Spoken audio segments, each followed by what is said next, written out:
अभिभाषण है माननीय अध्यक्ष महोदय। मैं याद दिलाना चाहता हूं हमारे इस सदन के वरिष्ठ मंत्रीगणों को, पहले सत्र में आदरणीय हमारे जो इस सदन के वरिष्ठ विधायकगण हैं, मंत्रीगण हैं, उनके अपने वक्तव्य हुए थे और उस समय बात बहुत दमदारी से कही गई थी कि विधानसभा जितने समय तक के लिए आहूत होता है वो चलना चाहिए, विधायकों के प्रश्नों का जवाब आना चाहिए। और दूसरी बात यह माननीय अध्यक्ष महोदय कि पूरी निष्पक्ष कार्रवाई होनी चाहिए। मैं आपको याद दिलाना चाहता हूं, अभी लंबा वक्त नहीं हुआ है, एक डेढ़ 2 महीने की ही बात है। आज ही माननीय अध्यक्ष महोदय मेरा भी प्रश्न था, मैं जो भी यहां बात कहूंगा वो ऑथेंटिक बात कहूंगा, इधर उधर किसी को भी भटकाने वाली बात नहीं कहूंगा। जो इस सदन से संबंधित विधायकों के द्वारा मध्य प्रदेश की जनता की और अपने अपने क्षेत्रों की जो उठाई हुई जो बात रहती है उससे संबंधित मैं बात कहूंगा। जो इसकी पूंजी, इसकी प्रॉपर्टी होती विधानसभा की माननीय अध्यक्ष महोदय, उससे मैं स्पष्ट जो विधानसभा के प्रश्नों के माध्यम से जो जवाब आता है उसको टेली करते हुए मैं अपनी बात को मैं यहां रखना चाहता हूं माननीय अध्यक्ष महोदय। मुझे उसके लिए आपका संरक्षण चाहिए। हमारे वरिष्ठ सदस्यगणों ने जो भी मंत्री उन्होंने ये बात कही थी उस बात को मैं बोल चुका हूं माननीय अध्यक्ष महोदय। दोनों अभिभाषणों को अगर हम टेली करते हैं, भारतीय जनता पार्टी के संकल्प पत्र 2023 के जो चुनावी संकल्प पत्र था वो पूरी तरह से दोनों अभिभाषण भिन्न है और बिल्कुल भी मैच नहीं होते हैं। ये मैंने दोनों अभिभाषणों को पढ़ा और समझ में आया है, उस बात को मैं बताना चाहता हूं। वो मैं तथ्यात्मक उदाहरण सहित मैं इस बात को यहां रखना चाहता हूं माननीय अध्यक्ष महोदय। पहला जो पॉइंट है कंडिका 20, महामहिम राज्यपाल जी के अभिभाषण की कंडिका 20 में किसानों से संबंधित बात कही है, लेकिन यहां पर कहीं भी गेहूं के समर्थन मूल्य पर कहीं भी बात नहीं की गई है। गेहूं के समर्थन मूल्य को पूरी तरह से गायब किया गया है, जबकि भाजपा के संकल्प पत्र में यह था कि हम किसानों की गेहूं की खरीदी 2700 रुपए पर क्विंटल पे हम करेंगे। माननीय अध्यक्ष महोदय, आज मेरा प्रश्न क्रमांक था 321। मैंने सरकार से पूछा था, उसमें सरकार ने आज जवाब दिया है कि जानकारी एकत्रित की जा रही है। माननीय अध्यक्ष महोदय, हम विधायकगण अपने अपने विधानसभा क्षेत्र के मतदाताओं के द्वारा चुनकर आते हैं और मैं समझता हूं कि ये सर्वोच्च संस्था है जो विधायक अपनी बात को यहां कह सकता है और हम पूरी तरह से उम्मीद और अपेक्षा रखते हैं। लेकिन जब सरकार का जवाब आता है तो वो पूरी तरह से पिछले लगातार में करीब 4 चुनाव से मैं इस विधानसभा का सदस्य हूं माननीय अध्यक्ष महोदय, आपने भी हमें आश्वस्त किया था। आज ही 12 प्रश्नों का एक साथ ये जवाब आया है कि जानकारी एकत्रित की जा रही है। आपकी जानकारी में ये बात रहे माननीय अध्यक्ष महोदय, जिससे कि आगे इस तरह का रिपीटेशन नहीं हो। श्री गौतम टेटवाल जी जो राज्य मंत्री है, जिसमें कौशल विकास एवं रोजगार विभाग से संबंधित है, 12 प्रश्नों की जानकारी पूरी की एकत्रित की जा रही, किसी का कोई जवाब और उत्तर नहीं आया है। इससे हम लोगों को निराशा हाथ लगती है और हमारी उम्मीदों में पूरी तरह से पानी फिर जाता है।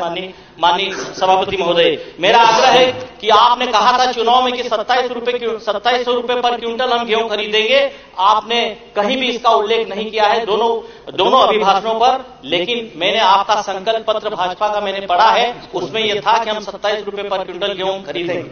जब माननीय मंत्रीगण जो बोले थे इस बात का जवाब दे। माननीय अध्यक्ष माननीय सभापति महोदय, बात यहीं समाप्त नहीं होती। किसानों से संबंधित जो बात के अलावा मैं महिलाओं की बात पर आना चाहता हूं। मोटी मोटी जो बातें जो महिलाओं की, अभी रामेश्वर जी जो बोल रहे थे, मैं जानता हूं, मैं समझता हूं, हमारे साथी भी, हमारे दल के साथी भी समझते हैं कि आपका और आपकी पार्टी का हमेशा से भटकाने का इरादा रहता है, दिग्भ्रमित करने का आपका इरादा रहता है। मैं जानना चाहता हूं, अभी आपने 1,29,00,000 महिलाओं को लाडली बहना की राशि देने की बात का जो उल्लेख किया है, हम समझ रहे हैं कब तक, लोकसभा चुनाव तक, उसके बाद अब सुनिए मैं इससे संबंधित माननीय सभापति महोदय, कंडिका 25 जो महामहिम राज्यपाल जी के अभिभाषण की कंडिका 25 में आपने उल्लेख किया है कि 46 लाख महिलाओं को 450 रुपए में हम गैस सिलेंडर दे रहे हैं। आपके संकल्प पत्र का आंकड़ा पढ़ा आपने, 1.31 करोड़ महिलाओं का आपने उल्लेख किया है भाजपा के संकल्प पत्र में, लेकिन आप जो 450 रुपए में गैस सिलेंडर महिलाओं को देने की जो बात कर रहे हैं वो मात्र 46 लाख महिलाओं को दे रहे हैं। 85 लाख महिलाओं को इस योजना से आपने उनको वंचित किया है। मैं जानना चाहता हूं 85 लाख महिलाओं को 900 रुपए में गैस सिलेंडर क्यों खरीदना पड़ रहा है, जबकि आपने चुनाव में ये लूप लुभावना आपने अपने संकल्प पत्र में ये डाला था, लेकिन आप महिलाओं के साथ में छलावा कर रहे हो, किसानों के साथ में छलावा कर रहे हो। माननीय अध्यक्ष महोदय, ये विधानसभा में हमारे जो विधायक साथियों ने जो प्रश्न लगाया उनके उत्तर आए, उसके आधार पर मैं बोल रहा हूं तीसरा जो पॉइंट है युवाओं से संबंधित, माननीय सभापति महोदय, मैंने स्टार्टिंग में इस बात को बोला था कि कौशल विकास और रोजगार को लेकर सरकार कितनी गंभीर है। जो 12 प्रश्नों का जवाब नहीं दे रही है वो युवाओं के साथ में छलावा है। मैं इसको आगे बढ़ा रहा हूं। कंडिका 27 में युवाओं को निराश करने वाली बात महामहिम राज्यपाल जी के अभिभाषण में है। इसमें सरकारी भर्ती का कहीं पर भी उल्लेख नहीं है। और नहीं माननीय अध्यक्ष महोदय, सरकार के पास बेरोजगारों की संख्या है। आपने यह बात भी अपने संकल्प पत्र में कही थी कि हम 2.5 लाख सरकारी पदों की हम भर्ती करेंगे, कहीं उसका आता पता नहीं है।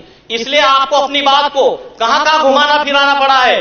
रामेश्वर जी, इस बात को हम भी और सदन भी जानता है और मैं समझता हूं कि सदन के जो भी विटनेस है हर एक व्यक्ति इस बात को जानता है। घुमाने फिराने से जनता आपको माफ नहीं करेगी। 2.5 लाख भर्तियों का कहीं पर भी दोनों अभिभाषणों में इसका उल्लेख नहीं है। माननीय सभापति महोदय, एक और चौंकाने वाली बात है, अभी आपने पीएससी 2024 की भर्ती प्रक्रिया शुरू की है, मात्र 60 पदों के लिए, केवल 60 पदों के लिए कर रहे हैं। बाकी हमारे बेरोजगारों की लाखों की संख्या में बेरोजगार है, केवल 60 पद आप जो निकाल रहे हो, इसलिए तो आपको इतनी मेहनत, इतनी एक्सरसाइज करना पड़ रहा है और इसलिए तो आपको सदन को और हम सबको घुमाने के लिए इतनी बात करना पड़ रही है। सबको समझ में आता है, जिस एटमॉस्फेयर में आप हो उसमें हम भी हैं, कोई बात नहीं। माननीय सभापति महोदय, मंदिरों की बात, आप केवल एक मंदिर की बात करते हो। मैंने 342 मंदिर केवल मेरी विधानसभा में बनवाए, चेक करवा लेना, सरकार आपकी, यहां भी सरकार आपकी है, देश में भी सरकार आपकी है। 342 मंदिर मेरे अकेली बड़वानी जिले के राजपुर विधानसभा क्षेत्र में मैंने बनवाए हैं। 342 मंदिर दिसंबर 2013 से लगाकर दिसंबर 2023 तक। तो क्या हम राम जी को मानने वाले नहीं हैं? राम जी के मंदिर के लिए भी हम सब ने, हमारे सभी साथियों ने बढ़ चढ़कर हमने जो हिस्सा लिया है, योगदान और जो सहयोग करना चाहिए।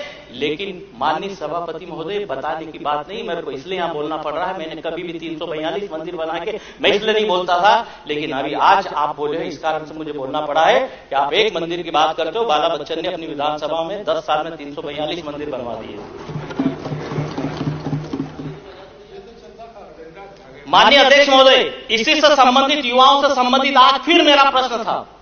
मैंने पहले 321 नंबर का आज मेरा प्रश्न था, उसका मैंने उल्लेख किया है। आज फिर मेरा प्रश्न था, मेरा भी और मेरी पार्टी के हमारे विधायक साथियों का भी, आप लोगों की तरफ से भी प्रश्न थे, लेकिन जवाब क्या आते हैं? बाला बच्चन जी ने काफी मंदिर बनवाए हैं। अच्छा आदमी गलत पार्टी में आकर बैठ गया, ऐसा लगता है मुझे। ये बाला बच्चन जी, तारीफ काफी हो गई और समय भी काफी हो गया। नहीं, बिल्कुल। अब आप अपनी बात को समाप्त कर सकते हैं संक्षेप में। बिल्कुल नहीं, पिछले अभिभाषण पर भी मेरा वक्तव्य, हम धर्म के ठेकेदार नहीं, धर्म के पहरेदार हैं। माननीय सभापति महोदय, आज मेरा प्रश्न था, मैं बता रहा हूं माननीय विजयवर्गीय जी को, उन्होंने ये बोला थी, सारी बातें बोली थी, लेकिन देखो 1 महीने में सब भूल भाल गए, कोई ने आपकी बात का पालन नहीं किया। और खुद अभी संसदीय कार्य मंत्री आप है, मैं आपको बताना चाहता हूं, ये तो वक्त बताएगा, वक्त की बात है। ये 138 साल पुराने गौरवशाली इतिहास वाली कांग्रेस पार्टी है, हम उसके कार्यकर्ता है। ये तो वक्त की बात है, वक्त का तकाजा है। आज मेरे प्रश्न का उल्लेख कर रहा था माननीय सभापति महोदय, युवाओं से संबंधित मैंने आज प्रश्न पूछा था। प्रश्न क्रमांक 320 है मेरा। 8 फरवरी 2024 में बेरोजगारों की संख्या पर, इसका भी सरकार ने जवाब दिया है, जानकारी एकत्रित की जा रही है। माननीय संसदीय कार्य मंत्री जी, आप इसको जब नहीं तो कैसे विधानसभा में हम सबका इंटरेस्ट क्या बच जाएगा? फिर हम अगर मान लो सर्वोच्च संस्था मध्य प्रदेश की जिस फोरम पे हमारी जो बात जो कहना चाहिए और जवाब सरकार की तरफ से आना चाहिए, माननीय अध्यक्ष महोदय बिल्कुल गलत है, बिल्कुल ठीक उत्तर नहीं आते हैं। और जहां तक की बात सरकार, मैं समझता हूं कि डंडई कर रही है। आज मैं जिन क्षेत्रों से मैं चुनकर आता हूं माननीय सभापति महोदय, स्वास्थ्य से संबंधित, जनजाति, स्कूल शिक्षा, कॉलेज, सभी विभागों के हजारों पद रिक्त हैं। हमारे क्षेत्रों में यह स्थिति माननीय सभापति महोदय, ट्राइबल एरियाज में, चाहे हम बड़वानी जिले की बात कर ले, बड़वानी जिले की राजपुर विधानसभा की बात कर ले, अलीराजपुर, धार, झाबुआ की बात कर ले, डिंडोरी, शहडोल, उमरिया की बात कर ले, ट्राइबल एरिया में और रिमोट एरिया में माननीय सभापति महोदय, जो मैथमेटिक्स है, केमिस्ट्री, फिजिक्स है, बायोलॉजी है, बॉटनी है, इंग्लिश है, पढ़ाने के लिए टीचर नहीं है।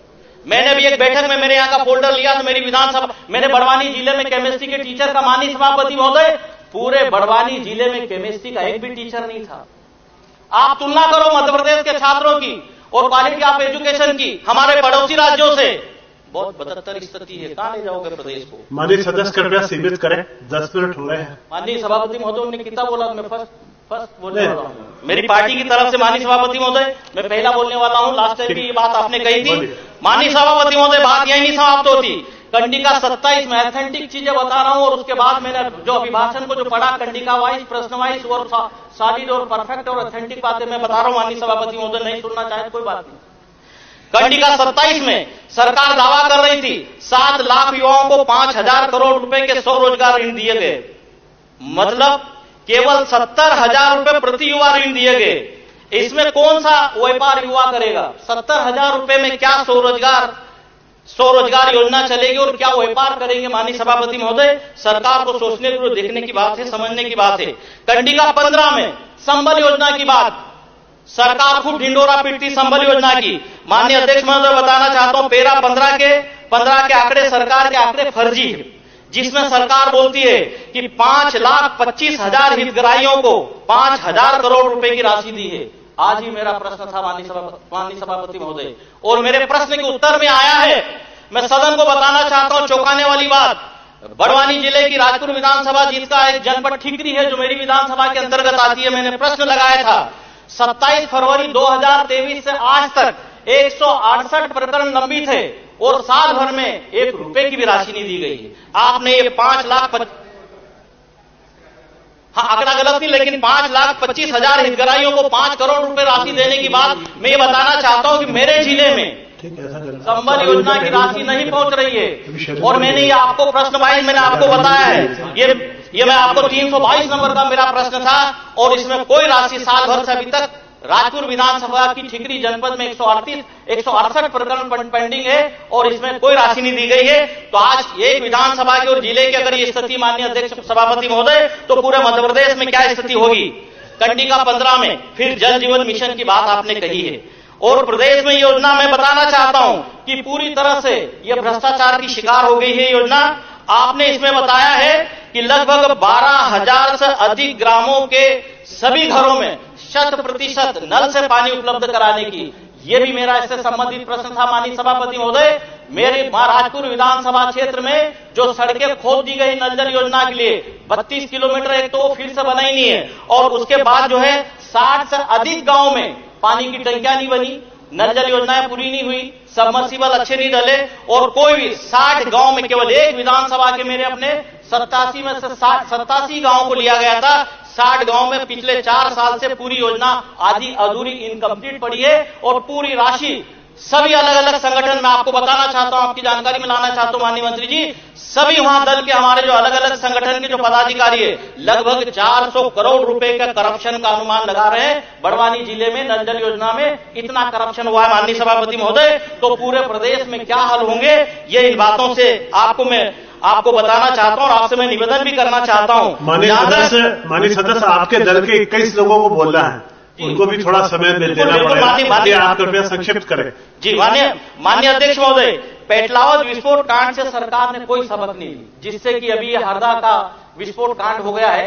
हमारा ये आग्रह हमारी दल की तरफ से और हमारा आग्रह, हमारा ये निवेदन है कि लगभग जो मृतक परिवारजन, जो मृतक जो है जो हुए उनके परिवारजनों को 1-1 करोड़ रुपए की आर्थिक सहायता राशि दी जाना चाहिए और जो घायल है, इंजर्ड है, उनका उपचार ठीक ढंग से होना चाहिए और 25-25 लाख रुपए तक की आर्थिक सहायता उन्हें भी मिलना चाहिए। माननीय सभापति महोदय, ग्लोबल इन्वेस्टर समिट 2023 की बात, इंदौर की, संसदीय कार्य मंत्री जी वहां से आते हैं, पूरी सरकार की दिखावटी ब्रांडिंग होती है, 100 करोड़ रुपए का खर्च किया। अभी फिर अभी ग्लोबल इन्वेस्ट समिट होने जा रही है, उसमें फिर से लगभग इतना करोड़ रुपए खर्च होगा, लेकिन इसमें फायदा किसका हो रहा है? आपने इसमें अनुमान लगाया था 100 करोड़ रुपए खर्च करके कि 15 लाख करोड़ के निवेश आएंगे और 6,957 प्रस्ताव उस समय इंदौर में मिले थे। माननीय सभापति महोदय, किसी पे कोई कार्रवाई नहीं हुई है, एक भी प्रस्ताव पे कार्रवाई नहीं हुई। आदरणीय हमारे शेखावत जी भी वहां से आते हैं, एक भी प्रस्ताव पे 6,957 प्रस्ताव पे से एक भी प्रस्ताव पे कोई कार्रवाई नहीं हुई है। लगभग 15 लाख करोड़ निवेश की बात कही गई थी, 100 करोड़ रुपए खर्च कर दिए गए थे। सरकार जा कहां रही है? सरकार की स्थिति क्या है? माननीय सभापति महोदय, 1-2 मिनट में और मेरी बात बताना चाहता हूं। मैं ट्राइबल एरिया से आता हूं, ट्राइबल एरिया में बहुत बुरी स्थिति है सभी गांवों की। मैं आपको बताना चाहता हूं कि लगभग अभी अनुसूचित जनजाति वर्ग के हितों पे जो राशि खर्च करना था, उनके यहां पर जो इंफ्रास्ट्रक्चर पर राशि खर्च करना था, और ये राशि जो है 3/2/2024 को 207 करोड़ रुपए की जो राशि महिला एवं बाल विकास विभाग की अनुसूचित जनजाति उपयोजना की राशि ये मानदेय पे खर्च कर दी गई है। माननीय मंत्री जी, 2016 में भी 100 करोड़ रुपए की राशि ट्राइबल के लिए, जो ट्राइबल के लिए खर्च होना था इंफ्रास्ट्रक्चर पे, 100 करोड़ रुपए की राशि मेट्रो पे खर्च कर दी गई थी, और अभी 207 करोड़ रुपए की राशि से आप वो मानदेय अदा कर रहे हैं। तो माननीय अध्यक्ष महोदय, हमारे साथ बहुत भेदभाव सरकार कर रही है, पार्शलिटी कर रही है, और मैं समझता हूं कि होना नहीं चाहिए, जिससे हम सरकारी योजनाओं से हम लोग और हमारा वर्ग पूरा वंचित हो रहा है। आप हम रुपया भी नहीं ले पा रहे हैं। डबल इंजन की सरकार के लिए हमारा चैलेंज है कि 5,000 करोड़ रुपए में से आप थोड़े बहुत भी तो लाके बताओ। डबल इंजन की सरकार की बात करते हो, ये तो केवल जीएसटी की क्षतिपूर्ति की राशि की भी मैं बात कर रहा हूं। अन्य विभागों की जो हमारी जो राशियां है, पूरी तरह से भटकाओ, दिशाहीन, दिग्भ्रमित करने वाले ये दोनों अभिभाषण है। और मैं जितनी रामेश्वर जी ने जो बात की, रामेश्वर जी, जब कभी कोई बात आएगी इस इश्यू पे बात करने की, अपन चर्चा करेंगे। माननीय सभापति महोदय, आपको अवसर दीजिए, आपने मुझे वक्त दिया, उसके लिए मैं आपको धन्यवाद देता हूं।